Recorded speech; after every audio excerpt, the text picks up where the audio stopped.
All right, we're here today with my loan partner with New American Funding, Dalton. Dalton, tell us real quickly before we jump into a couple of questions.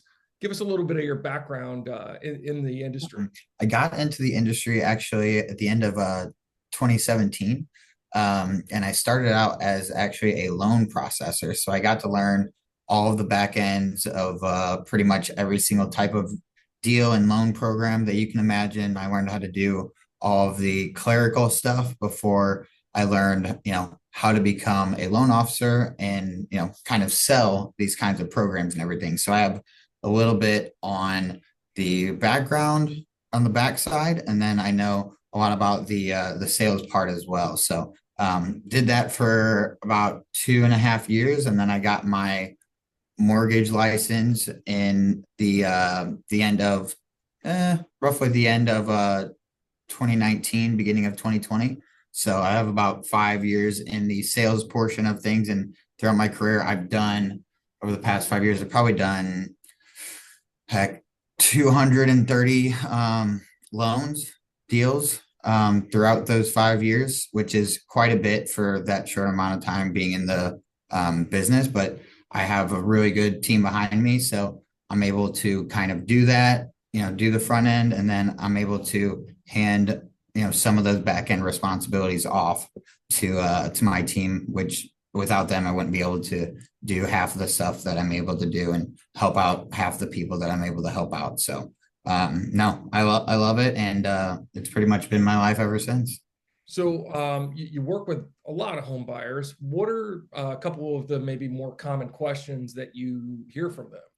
How much is required for down payment is one of my biggest questions that I get. Now, this question, there's a couple variables. If you're a first time home buyer, then there's two types of loans usually. So there's a FHA loan and there's a conventional. Now with conventional, your first time home buyer down payment requirement is 3%.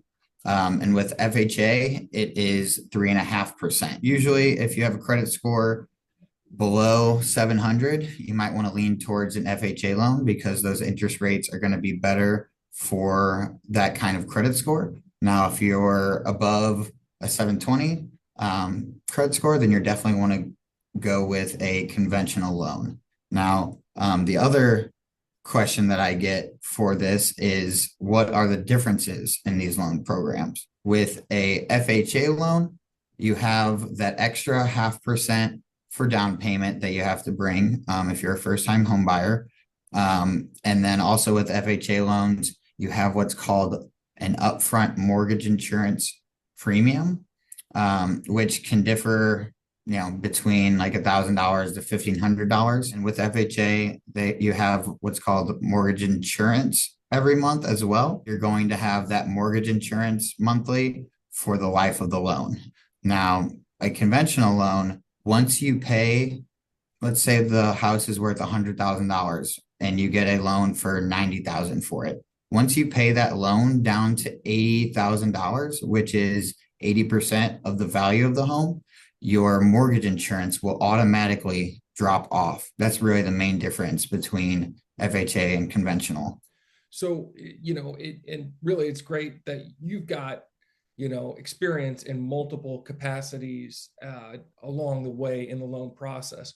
Give us a brief sense of kind of what's going on both, behind the scenes, both during the pre-approval process and from contract to close, because it's kind of a black box if you don't work right there, in the trenches like that.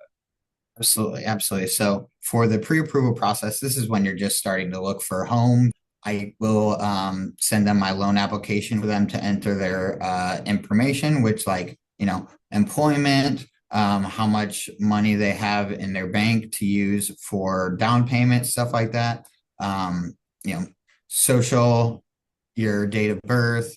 So with the pre-approval process, we are usually asking for additional documents from the client, which are most likely going to be their last month of pay stubs from their job, their last 2 years of W-2s, and then the most recent bank statement from that client. So so we can get an idea of what they have for down payment and closing costs in their bank. And with the pay stubs, we can calculate their income, how much money they have coming in each month, and we calculate the ratio from what you have coming in and what you have going out. So with a FHA loan, ideally you would like that ratio to be sitting at 52% or lower for an FHA.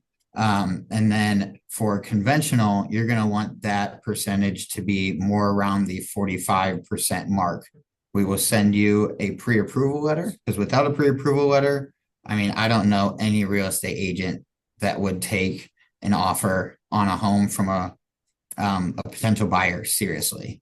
You know what I mean? Oh, I do know what you mean. No, I know I do, encounter the occasional buyer who's like, I'll just do that later. And yeah, it's kind of one of those things too, where, not only do you not want to get under contract if you can't afford it, not 100% sure that you want to work with an agent who's willing to work with a buyer who's not been pre-approved. Yeah. What would you say is maybe one thing that you do on a regular basis in the day-to-day operations of your job that Yeah. is definitely more difficult than people might think it is? Self-employed income, because that income, we have to get your tax returns. And if you have, multiple businesses or file separate business tax returns, we have to go through and calculate all of the stuff that you've written off, all of the income that you've claimed for the last 2 years, which means that the income that you haven't written off. And we have to calculate those up against each other. So those types of calculations and pre-approvals usually take a day or so longer than a traditional 9 to 5 W-2 worker who works full time. And then also down payment assistance programs are usually a lot more difficult because they have guidelines that you have to meet, extra guidelines from separate government entities, and you also have to deal with their departments being the ones who do the loan underwriting and the loan approval type stuff. So most of the time, those government agencies do not work as quickly as my team does. And I'll say I don't know many people that do work as quickly as my team does to get things done. So those are like a couple of the harder things that people don't understand. You can't just say, oh, I want to do this down payment assistance program, let's do it. There's about 10 or 12 extra guidelines and requirements that you have to meet before you can even put in a application to get that down payment assistance program. So, wrapping up here real quickly, just what would be your, top piece of advice for a prospective buyer who's, maybe thinking about buying, they're not in the hunt right now, but thinking, 6 to 12 months out. Yeah. What would you give them, in terms of your best piece of advice? Yeah. So I would recommend, if you're going to be buying here in 6 to 12 months, the first thing I would make sure is in good standing is your credit score. Because if you have more than about 4 or 5 late payments on certain accounts, you most likely will have a very hard time getting qualified. Keeping your credit card balances at or below 30% usage is one of the main things that will drive your credit up or down. A difference of 50 points in a credit score, up or down, could be a difference of a 0.5% to 0.75% on your interest rate that you qualify for. And then also the next one is your down payment amount. You want to make sure that you have at least the minimum required down payment. Excellent advice, all of it. Dalton, I really appreciate you jumping on today with me for a couple minutes. Guys, if if you're ready to kind of figure out what your purchasing power might be, go ahead. We've got our loan link down below. Click on that. If you'd like to jump on a quick call with the two of us and kind of discuss your situation a little bit more before you do that, feel free to. There's a link below for that as well. And looking forward to seeing you next time. Until then, take it easy. Thanks so much.